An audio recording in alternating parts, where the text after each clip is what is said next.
This is what you want. This is what you get. This is what you You have located GeekFest Rants, the entertainment podcast for genre geeks like you. Shall we play a game? Covering the world of vintage and current film and television since 2010. Game over, man. It's game over. Featuring in-depth conversations on sci-fi, horror, fantasy, comics, toys, and conventions. So say we all. And now sit back, relax, and enjoy today's show.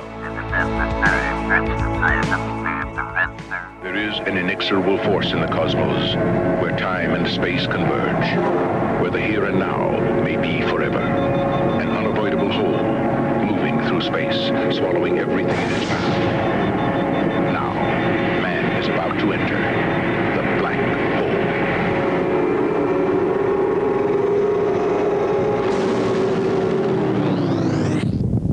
A journey that begins where everything ends.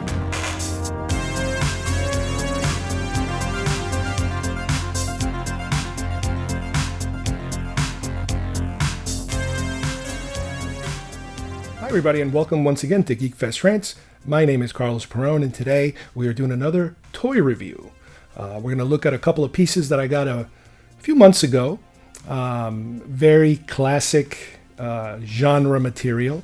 I'm talking about the Black Hole and Tron, the Diamond Select figurines, or figures, action figures if you want to call them, that came out a few months ago. I'm going to talk a little bit about the past of what kind of toys we had for those two lines in the past, and how do these new ones compare.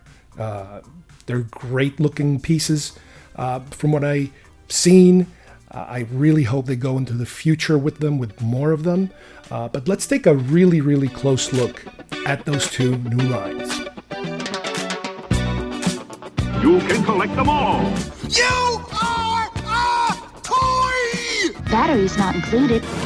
Get those wonderful toys. Details on specially marked packages at participating stores. Is that the $6 Million Man's boss? It's Oscar Goldman. Why do you have that? That's worth a lot of money. That's much more valuable than Steve Austin. Action figures each sold separately. Hi, I'm Chucky, and I'm your friend to the end. Some assembly required. All your favorite Star Wars heroes and villains. I have 3 of each. 1 to display, 1 to open, and 1 just in case.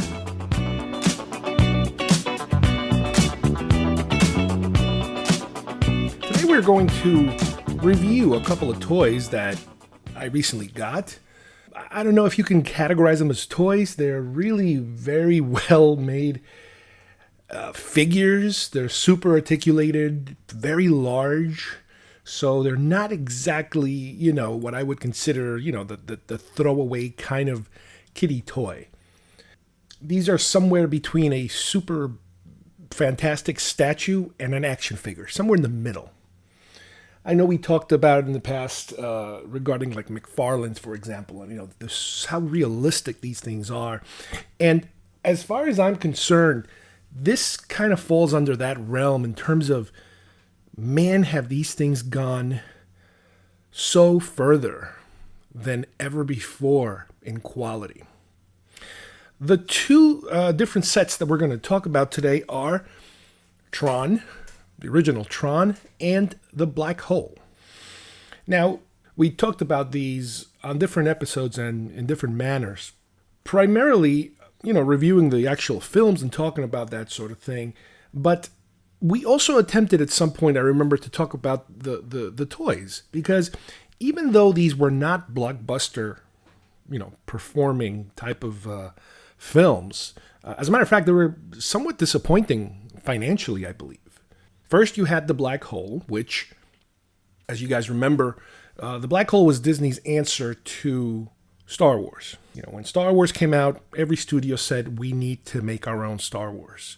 Everybody said, dig through the files, dig through the properties. What do we own? Paramount came up with Star Trek. Some other studios, some of them went the television route and went, I think Universal, they went towards Battlestar Galactica. Well, Disney, who at the time had dabbled somewhat in the live action arena, not just the animated arena, but they've never gone this sci-fi-ish before.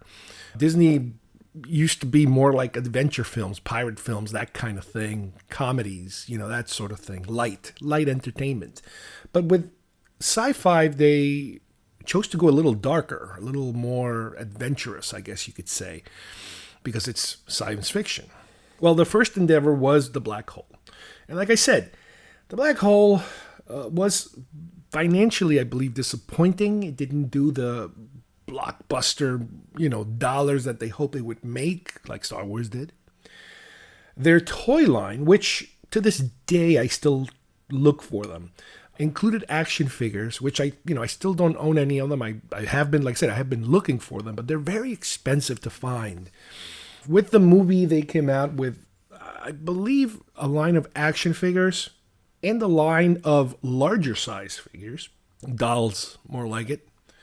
And I believe maybe one or two playsets, also super hard to find these days in the secondary market. But even the action figures, everybody's favorites, the ones that everybody's looking for and that are rather expensive, are the main robots of the film.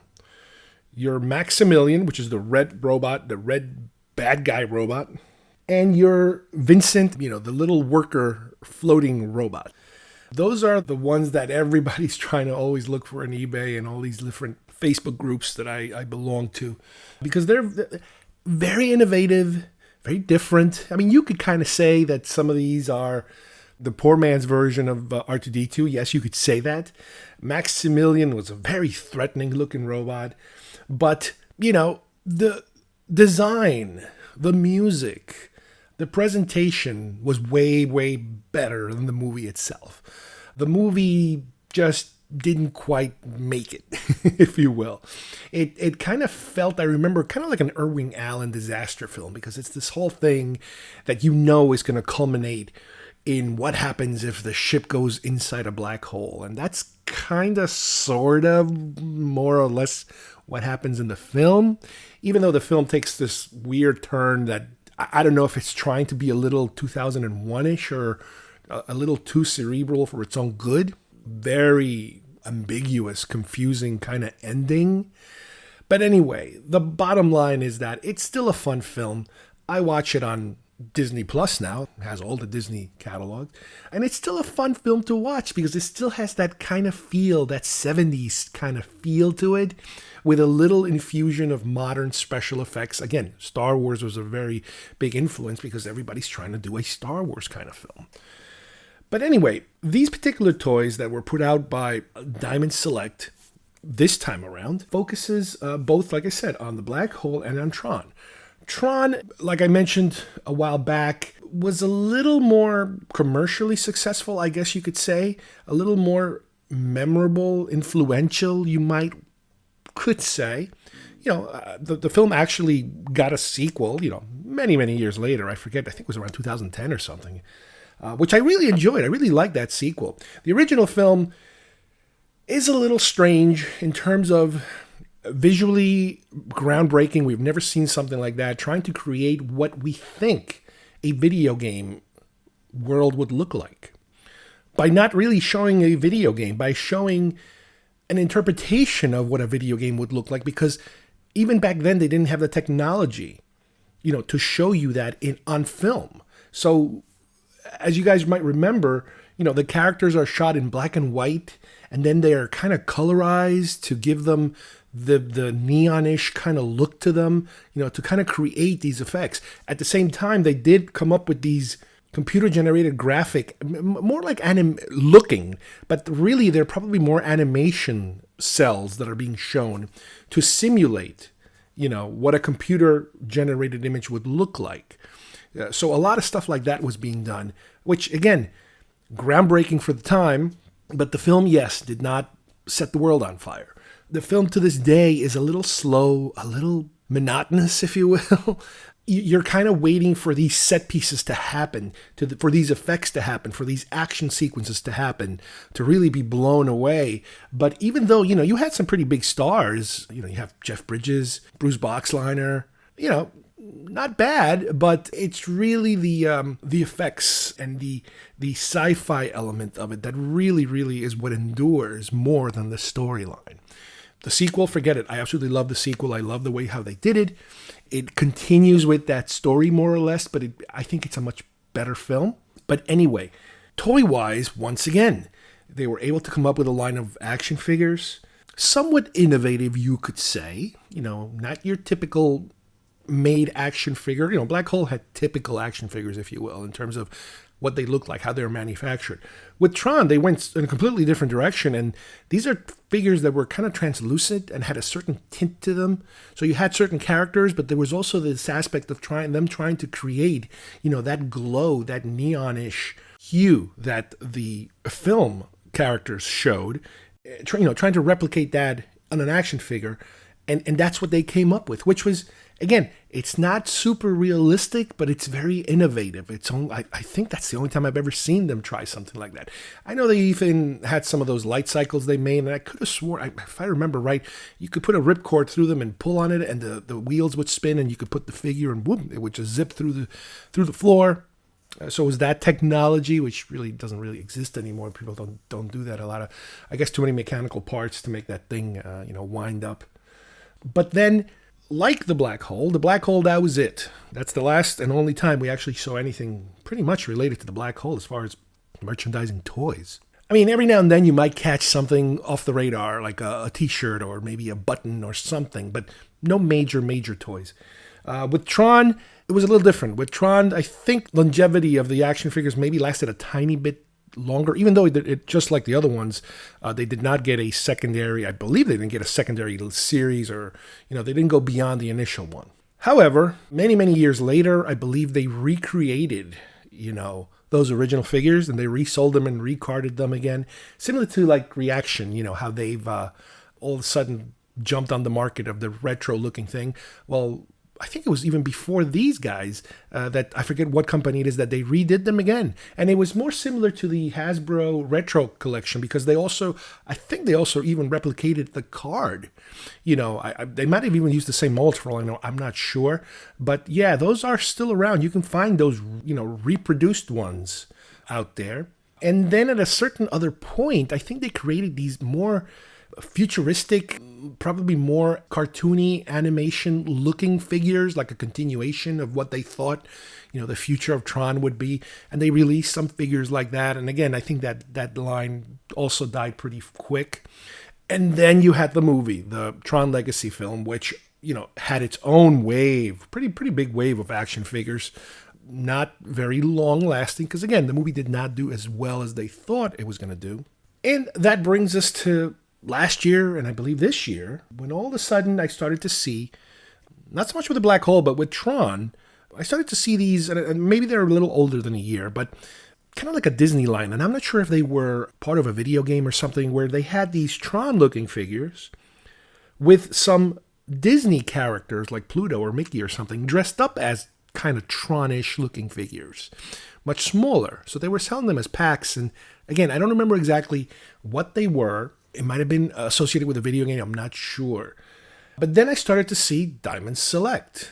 Okay, Diamond Select. That's a company. I know that name. I've heard that name before. They do a lot of stuff. And they started packaging these Tron figures, which were looking really good with a lot of accessories. And it's like, oh, that's interesting. And then I saw in person for the first time at a Walgreens, out of all places in the world, these single-pack Tron figures without the extra accessories, just a bare bones figure, basically a character and a disc. The disc would be like the only accessory. And they sold 3 of them separately. So that's kind of what got me into these Tron figures. Now with the Black Hole, I started seeing again pictures here or there. Once again, Diamond Select. These incredible looking pictures. At first I thought they were statues because they look so good on the pictures.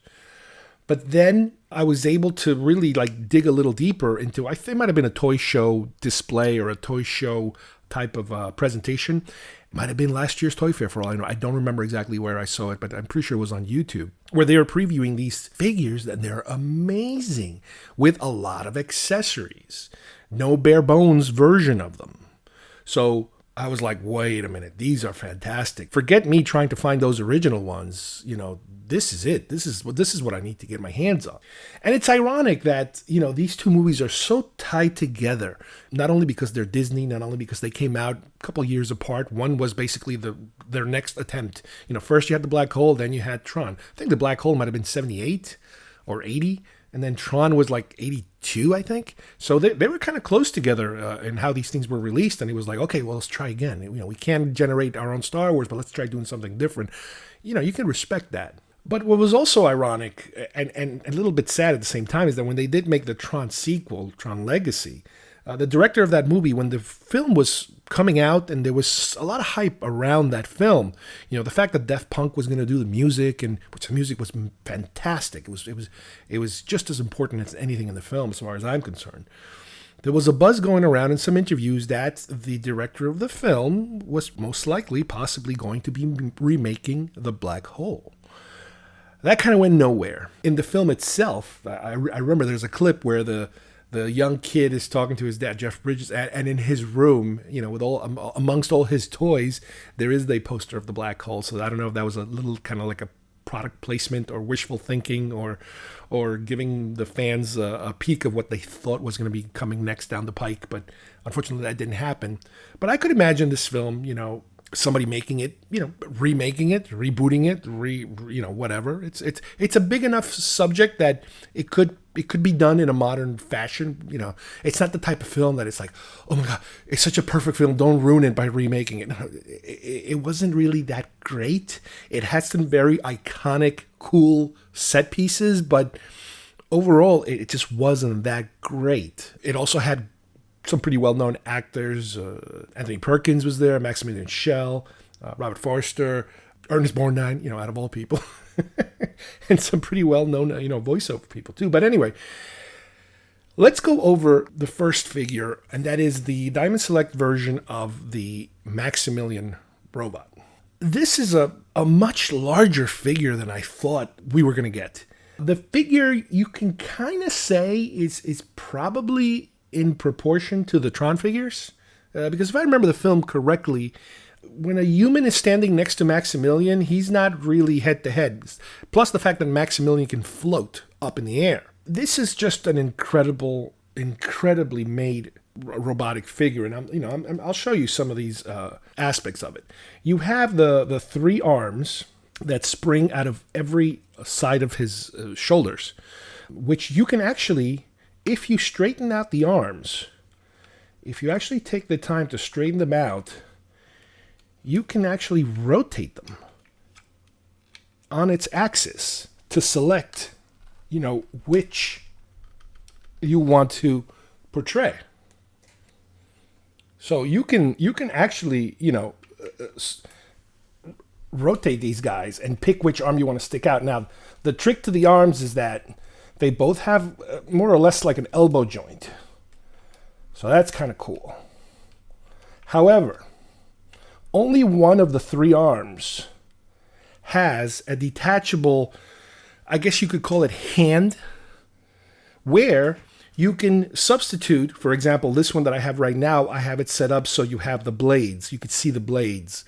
The other arm, same thing, you have the blades on the arm. However, I could remove the blades and substitute them with, and I'll show you, I'm going to remove the blades.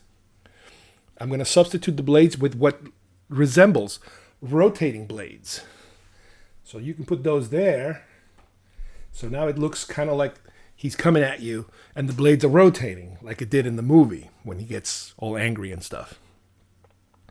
So that's kind of neat. That's a cool little feature. It comes with two of these rotating blades. It comes with two of these open blades, if you will.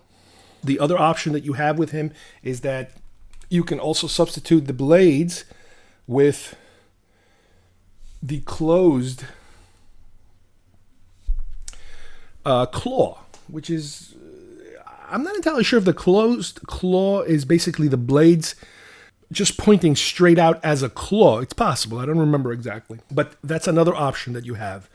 And it also comes with, which I have to watch the movie again to kind of find exactly what it is, but these almost like lightning, like electrical discharges that you can attach to the arms, so that as if he's having like some kind of an electrical discharge coming. It's almost like the Emperor's Sith lightning. If you remember a lot of these modern Emperor figures from Return of the Jedi that comes with the Sith lightning, that's kind of what it looks like. If you really, really want to get picky about it, that's more or less what this looks like. So, like I said, it comes with 2 of everything. And it also comes, with a base that you can kind of see here, attaches to the table, and then there's a long tube that attaches to the bottom of the robot. This way you can keep him, straight up, because he is kind of bulky and heavy if you really think of it, compared to anything else. And this keeps him kind of floating up in the air. The legs are somewhat articulated. They can kind of go up and down a little bit, just a little bit. And you have these flaps also that are somewhat posable. So that's another cool, little extra feature that comes in very handy. Now, the last accessory that attaches to the actual robot is something that is really kind of weird and creepy. And I'm going to show you what it is. If you remember the movie, at the end of the movie, where the movie gets really weird, we see that the doctor, the mad scientist that created Maximilian, he is somehow rescued by Maximilian, and I believe it is assumed that his body is somewhat chopped up, maybe the legs or maybe the arms, so that all that's left is kind of like his torso and his head. And the robot absorbs him and keeps him inside of himself as they're going to this other world of whatever the hell it is that they're going to. And when you look at the robot's head, you can see through the visor, this visor that you see right here, that inside is the mad scientist's head is inside. You can actually see his eyes through the visor. And that is what they gave us with this additional accessory head. So let me show you what it looks like if you actually put it on and you switch the heads. You can take out that head and put in the crazy robot with the crazy doctor head. Now, I don't know if you could see it. I'm going to try to show you if I can get a little closer to it. But in there, you can actually see his eyes, which is really, really creepy. Now, I prefer to display him without the eyes because it's just a little too weird, to have those eyes staring at you all the time. I like to put, the original head back. But, you could extend the head a little bit if you want to make him taller. And again, I don't remember in the movie if that's one of the things the robot does. But normally I would just have him down like this. And like I said, you can adjust the accessories. You can switch things around a lot of, as much as possible. It's completely up to you how to rearrange, all the different pieces. The back, again, the detail is fantastic. It does have certain weathering that they apply to it themselves, which is cool because a lot of times, they don't even bother with that sort of thing. They give you the fresh out of the factory look, but this one, no. This one they went as far as to give you some weathering. But this is a fantastic figure.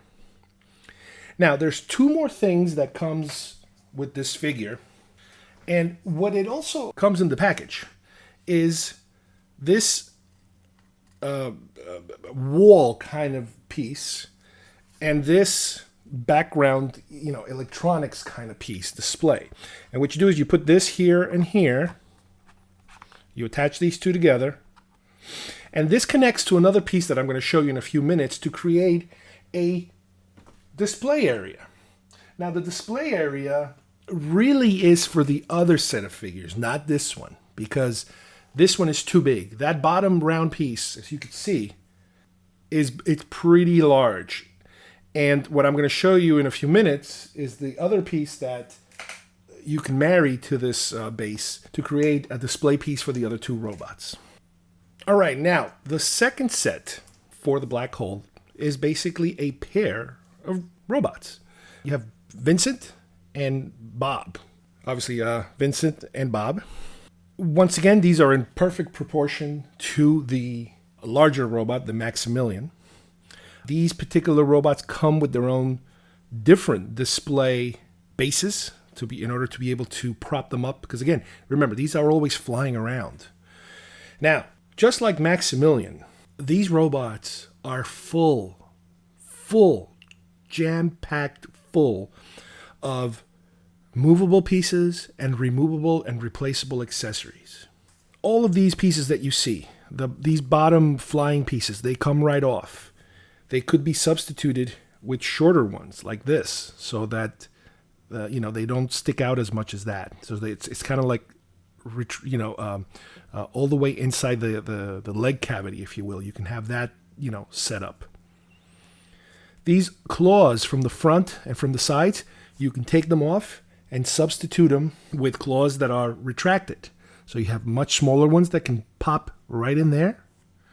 Or you can even have the type that are just sticking to the side, not coming out at all, just kind of closing that little hole there. These front sections here, where you have these little red doors, you can substitute them with these, which are I believe they're like laser bolts. That's how these little guys are able to shoot. This also is another accessory. I'm not exactly sure. I would have to check on the movie again.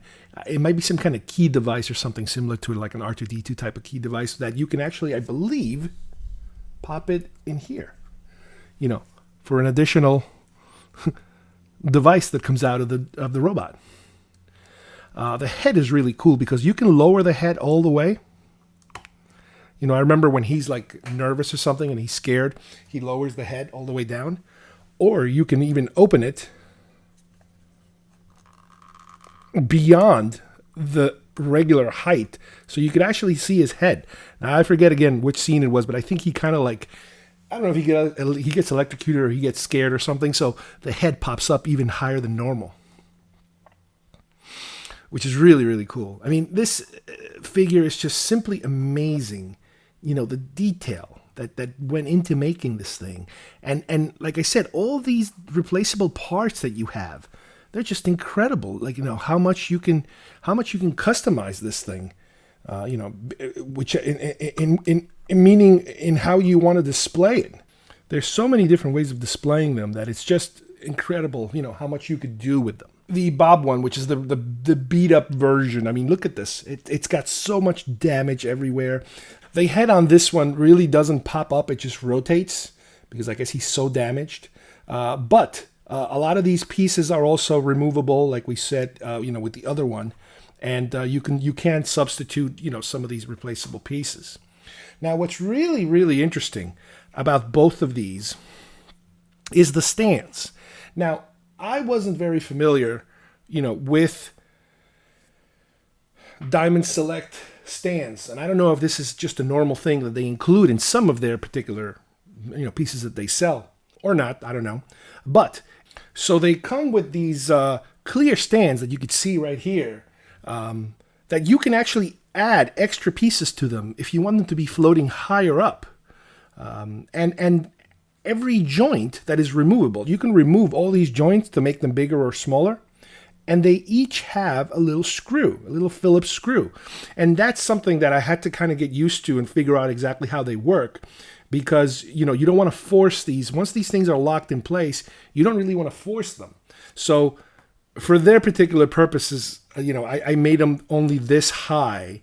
So they only float about that high. The higher you make them, with these clear rods, the more unstable that they could become. I assume the higher rod selections might be more for a larger kind of figure, but theoretically you could go a little higher with this if you want them float, maybe as high as Maximilian's head is. You could, adjust more rods to make them high, fly a little higher. Now, the other accessory, just like with Maximilian, that comes with these guys is a two-piece floor and rail. And let me show you what the floor and rail looks like. This is the floor and the rail. These come in two separate pieces that you attach the rail to the floor. And then you take the other piece from the Maximilian figure, the one that came with Maximilian, and you attach it to that floor. And now you have a fully displayable floor area where you can mount both of these smaller robots and have them floating behind what looks like to be a set piece from the movie. Those colors, those dark reds are there, Everything is there. And yeah, this really looks nice. So then you can display this alongside your first, or our first assembled purchase, which is the Maximilian robot. And that gives you a nice little, dual set of figures. I mean, I could not be any happier with these. Now, what's the future of this line? Who knows? The only hint that I have that there might be a future to this line is these little pieces that also come with the base, the floor piece. These little pieces actually attach to the bottom of the base so that you can have them sticking out the side in case you want to connect them to another floor piece. Now, granted, yes, you can buy more than one of these pieces, to have more robots. But my hope and my logic, hopefully, is that their plan might be to expand this line. If these sell enough, I guess it's possible that they could make more, make other characters. Personally, I would love to see more robots. I would love to see some of the soldier robots, the sharpshooter robots, the weird cyborgs, all those other characters. I'd really rather not see humans, to tell you the truth. Because traditionally, people can make really good-looking robots or creatures, but when it comes to the humans, they kind of fall apart sometimes, the detail. Now, granted, the Tron ones are pretty good, but yeah, I would love to see more characters, from this line. All right, so now you have the Tron figures, the ones I talked about earlier. Once again, these are the Walgreen version. These are not the extra accessory version. The extra accessory versions come with, I think it comes with different hands or different discs that have actual light, projectile light bouncing off the disc. So it looks like the disc might be getting hit by something and something is bouncing off of them. So they do come with a couple of little extra knickknacks here or there. But for my purpose, when I first saw these, actually when I first saw one of them, I guess it might have been the Sark figure. That's when I was like, oh, I got to get this right now, right away. Like I mentioned before, I've been hunting Tron for a while now. I have a set of the original Tron figures, but you got to remember, like I mentioned before, the original Tron figures were not realistic. They were completely different. They're these translucent, 3 3/4 inch size. These are, I don't know, maybe 7 inches, maybe a little taller. And they match, the colors of the actual film, of what they look like in the movie, more or less. Sark is fantastic. He's got the red glow. He's the bad guy. The bad guys usually have the red glow. Super articulated, very posable. His likeness, just the head alone, again, remember, you're dealing with just the head. That's David Warner. That is his face. It's amazing how good it looks. Your Flynn figure, which it's a little different than your Tron figure, basically because of the little kind of half shirt that he's wearing. That's the Jeff Bridges character. Looks a little bit like Jeff Bridges, I would say, just a little bit. Again, very posable, very lifelike. That particular figure was the last one I was able to get. I could not find them no matter where I went. I actually had a friend of mine send me one from up north that he found one in a Walgreen. And to this day, when I go to Walgreen and I see these, I have yet to see a Flynn figure. Then the one over here is your Tron figure. That's the Bruce Boxleitner character. He's in full Flint mode. This is basically how they come. Now, with the Flynn one, I believe there's also a different version of this one where instead of the blue, it's more of a reddish kind of color. And again, I don't remember, there was something in the movie where he kind of switches colors or something, or maybe he's a little evil for 5 minutes or something. I don't remember exactly. But there is a variant out there. I'm not sure if I have the harder to find or the easier to find. As far as I'm concerned, it's the harder to find because I've yet to find any of them. Like I said, I ended up getting them from completely a different location.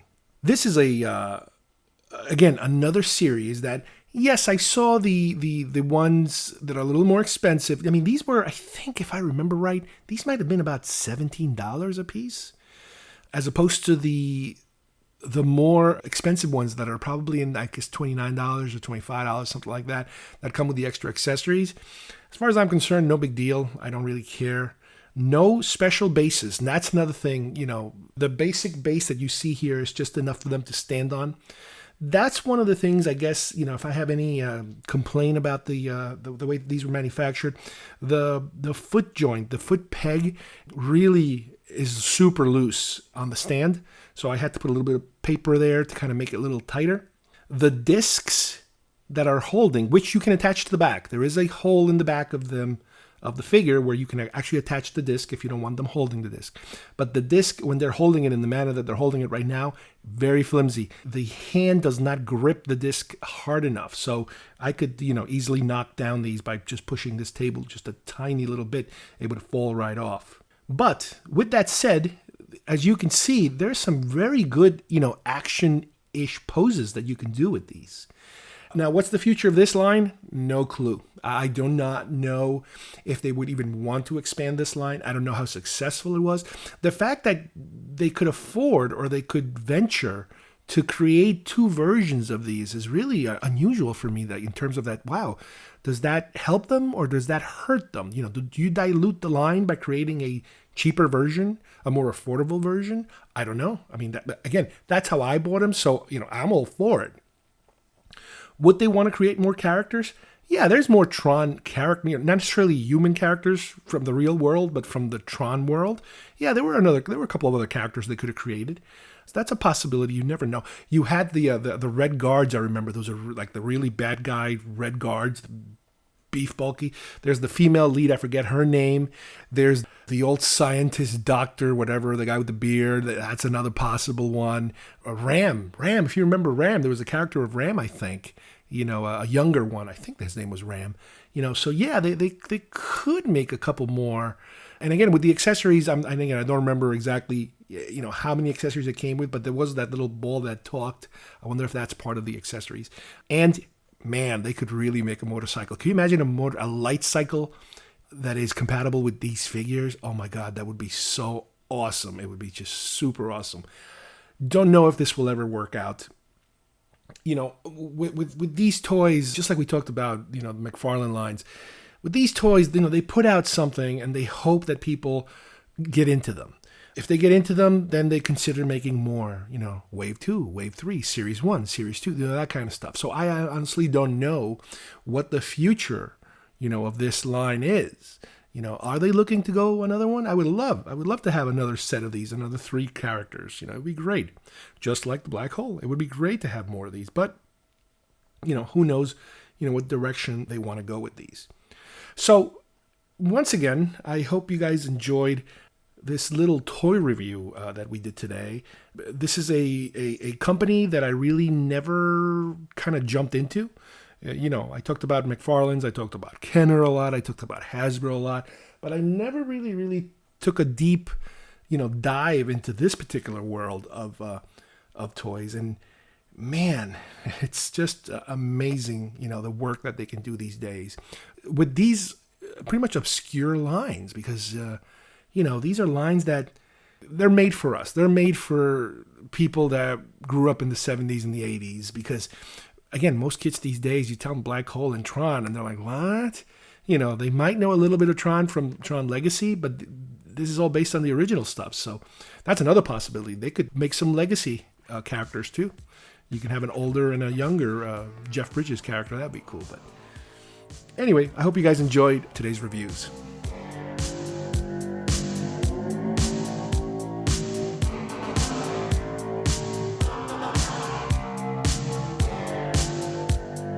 All right, I hope you guys enjoyed today's show. We took a really deep dive into this new line of Diamond Select Black Hole and Tron figures that I really like. I really hope they go forward with this line and expand on them a little more, like I mentioned during our talk. It is such a big difference between the original toys they put out, even the recreation toys that they put out for Tron, and the new lines they put out. What a difference when you apply these new modern, what I would call McFarlane kind of quality to these toys. The accessories are great, especially the ones that I got, not the ones that I wasn't able to get, from the secondary line. But for the Black Hole, It is really a giant leap forward because we went from the original, line all the way to this. There was no like in between to kind of see the progression of the toys. So as far as I'm concerned, these are great and I highly recommend them. So thank you everybody for watching our show, and we'll see you next time here at GeekFest Rants. Bye-bye, everybody.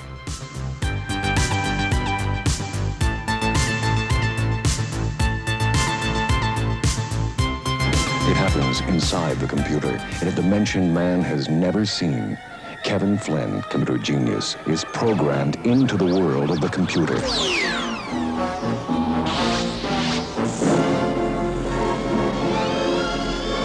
Held prisoner in an electronic arena where love and escape do not compute.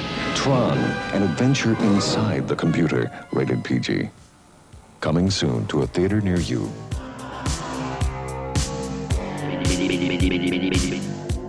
If you would like to subscribe to our show, send us messages, or see video links to some of the topics we talked about today, please visit our homepage at geekfestrants.com or our YouTube channel, Facebook page, or iTunes at GeekFest Rants. I don't know what we're yelling about! GeekFest Rants is produced by Carlos Perone, copyright 2020.